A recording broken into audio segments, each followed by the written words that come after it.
सपा संरक्षक रहे मुलायम सिंह यादव को पद्म भूषण के बाद अब भारत रत्न की मांग शुरू हो चुकी है। समाजवादी पार्टी के नेताओं ने उनको भारत रत्न की मांग की, तो वहीं अब सुभाषपा की ओर से भी महाराजा सुहेलदेव को भारत रत्न देने की मांग की जा रही है। हमारे साथ बातचीत करने के लिए सुभाषपा अध्यक्ष ओम प्रकाश राजभर जी हैं।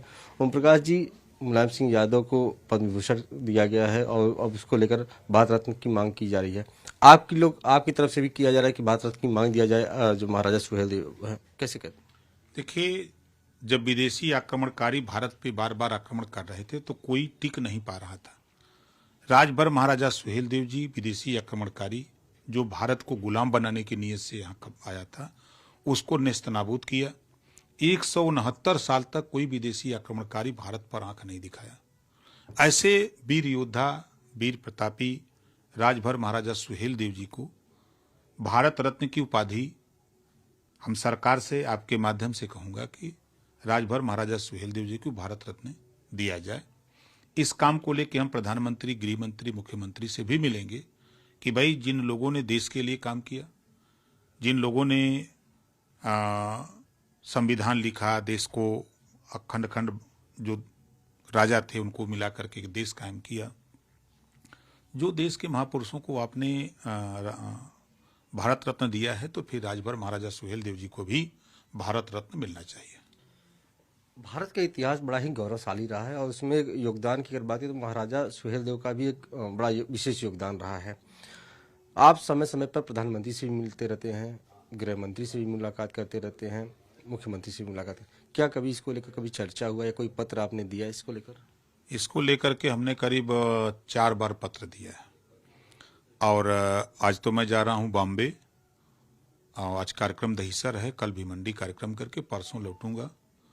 तो फिर फरवरी में इस बात को लेकर के फिर प्रधानमंत्री, गृह मंत्री और मुख्यमंत्री से, पहले मुख्यमंत्री से मिलूंगा, फिर गृह मंत्री से, फिर प्रधानमंत्री से, और कहूंगा कि भाई जब सभी महापुरुषों का सम्मान है आपके यहाँ है तो राजभर महाराजा सुहेलदेव जी को भी भारत रत्न की उपाधि दिया जाए।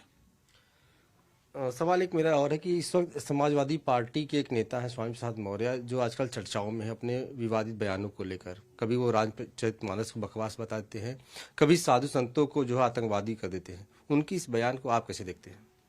देखिए, जब ये बहुजन समाज पार्टी में 4 बार मिनिस्टर थे तब इनकी तरफ से कोई बयान नहीं आया, न रामचरितमानस की चौपाई इनको पढ़ने को मिली। जब बहुजन समाज पार्टी की सत्ता जाते दिखाई दिया तब इन्होंने देखा कि अब इधर नहीं कुछ है, तो सत्ता के लोलुप्त लोग शुरू किए रामम शरणम गच्छामि, राम की शरण में गए, बेटी को सांसद बना लिया, अपने मंत्री बन गए। फिर 5 साल मिनिस्टर थे, न इनको चौपाई दिखाई दिया, न साधु संत आतंकवादी दिखाई दिए, कुछ नहीं दिखाई दिया। फिर उसके बाद इनको लगा कि अब सत्ता जाने वाली है तो फिर करवट बदला, सपा में गए। सपा में जाने के बाद दुर्भाग्य से सरकार नहीं बनी। जब सरकार नहीं बनी तो 10 महीने कोई नाम लेने वाला नहीं मिला।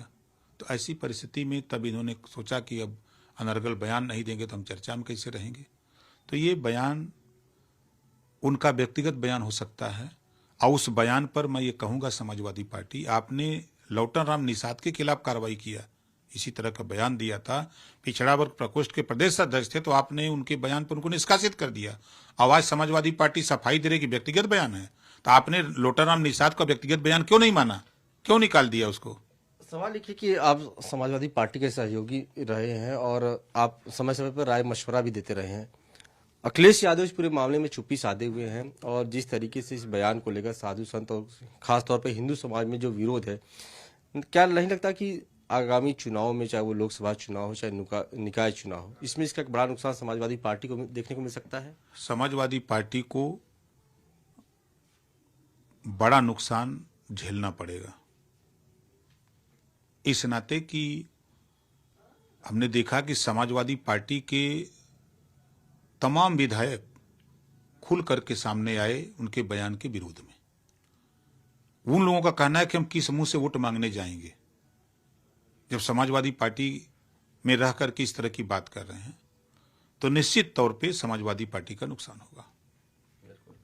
आप महाराष्ट्र दौरे पे जा रहे हैं, अखिलेश यादव थर्ड फ्रंट की मुखालफ कर रहे हैं, क्या लगता है कि भारतीय जनता पार्टी से लड़ने के लिए थर्ड फ्रंट की जरूरत है? देखिए, third front, second third front बन जाए, यही बहुत है।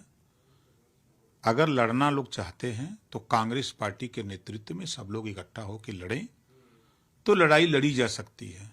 अलग अलग अखिलेश जी, केसीआर एक अलग फ्रंट बना लें, कांग्रेस पार्टी एक अलग बना ले, एक और कोई आके एक अलग बना ले, तो ये अलग अलग बना करके क्या करेंगे? कुछ नहीं कर सकते। केसीआर आकर के यूपी में कई वोट दिलाएंगे या अखिलेश जी जाकर के तेलंगाना में कई वोट दिलाएंगे? तो ऐसे गठबंधन से क्या मतलब है भाई? कांग्रेस साथ हो, नीतीश जी साथ हो, ममता जी साथ हो, और लोग हों, अखिलेश जी हों, मायावती जी हों, ये सब लोग एक साथ हों तो बात समझ में आती है कि नहीं, हाँ एक बढ़िया मोर्चा बना हुआ है और जनता में इसका संदेश भी जाएगा और विश्वास भी लोगों को बढ़ेगा। अब फिर जब 3 लोग जाकर के 3 तफली बजाएंगे तो जनता कहेगी इससे बढ़िया तो वो तो एक प्रधानमंत्री है, ये है, वो जब उसी को बनना है तो फिर लोगों को वोट देने से क्या फायदा है? ये बातें खुल के आएंगी। बिल्कुल, शुक्रिया हमारे साथ बातचीत करने के लिए। ये थे हमारे साथ ओम प्रकाश राजभर जी, जो बड़ी ही बेबाकी से अपनी बातों को रखते हैं। उन्होंने साफ तौर पर कहा कि जिस तरीके से इस वक्त उत्तर प्रदेश में समाजवादी पार्टी के नेता स्वामी प्रसाद मौर्य की ओर से बयानबाजी हो रही है, ये आगामी चुनाव में बड़ा नुकसान समाजवादी पार्टी को मिल सकती है। वीडियो जर्नलिस्ट समीर के साथ अश्विनी सिंह, पंजाब केसरी, लखनऊ। हमसे जुड़े रहने के लिए हमारे YouTube चैनल को सब्सक्राइब करें और नई वीडियो की नोटिफिकेशन के लिए बेल आइकॉन को दबाएं। अगर आप ये वीडियो Facebook पर देख रहे हैं तो लाइक जरूर करें और ज्यादा से ज्यादा शेयर करें। धन्यवाद।